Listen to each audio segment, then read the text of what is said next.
होइन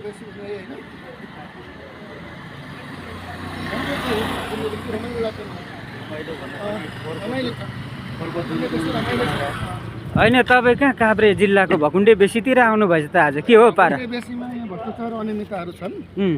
र यहाँको भ्रष्टाचारीहरूलाई कारबाही गर्ने भ्रष्टाचारको छानबिन गर्ने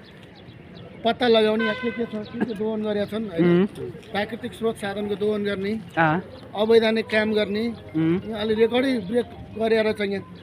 भ्रष्टहरूको चाहिँ भागभाग गराउनु पर्यो म अनुसन्धानको लागि आएको ए खै मलाई त त्यस्तो भ्रष्टाचार गरे जस्तो त यो ठाउँमा त्यति थाहा त छैन तर पठाए मान्छे को त तपाईँ नि त्यस्तो कस्तो कुरा गर्नुहुन्छ हल्ला खल्ला सुनिँदैन थियो होला त अनि भ्रष्टाचार गरेको आइरहेको छु यहाँ छानबिन गरिरहेको छु म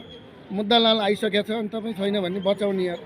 कस्तो झोले मान्छे रहेछ तपाईँ त्यो म झोले सोले होइन नि म नि स्थानीय नागरिक हो देशको नागरिक हो म पनि भ्रष्टाचारको विषयमा छानबिन हुँदैछ ए ल ठिक छ ल त्यस्तो छ भने छानबिन गरेर कारबाही गर्नुपर्छ है त हजुर नमस्कार हस् नमस्ते हस् हस् हस् है